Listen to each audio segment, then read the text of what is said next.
అట్లాగే అధ్యక్ష సంపద మీరు ఏ రకంగా పెంచుతున్నారు, ఏం ఆదాయ మార్గాలు చూపిస్తున్నారు? నేను చాలా మార్గాలు చూశాను. శాంపిల్గా ఒక చిన్న చెప్పదలుచుకున్నాను, ఎందుకంటే ఇప్పటికే 8:15 అవుతా ఉంది. ఒకటే మనందరికి తెలిసింది, శాండ్ అధ్యక్ష, ఇసుక రాష్ట్ర వ్యాప్తంగా 10 సంవత్సరాలు ఒక్క నిమిషం రాష్ట్ర వ్యాప్తంగా 10 సంవత్సరాలు. ఎస్ సార్ పల్లరాజశెట్టి గారు మీకు కూడా నేను ఇస్తాను, మీకు సమాచారం.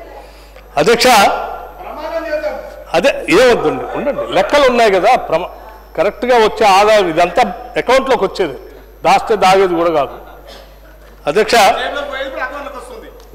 అధ్యక్ష గత ప్రభుత్వ హయాంలో ఇసుక అమ్మటం ద్వారా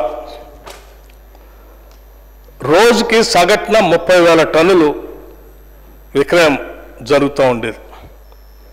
ఇవాళ చూసాం 6-7 నెలలు పాత పద్ధతిలో ప్రకారం నడుస్తూ ఉంది. ఏంది ఇదంతా ఎటో అని సీరియస్గా దృష్టి పెట్టి ఆదాయ మార్గాల్ని పిలఫ్రైల్ని అసలు ఎవరి చేతిలో పోతుంది వీటన్నింటినీ కంట్రోల్ చేయాలని సీరియస్గా మీటింగ్ పెట్టి కంట్రోల్ చేస్తే అధ్యక్ష ఒక్క ఇసుకలోనే 30,000 టన్నుల ఇసుక ఈరోజు 70,000 టన్నులకి పెరిగింది అధ్యక్ష ఒక్క రోజుకి.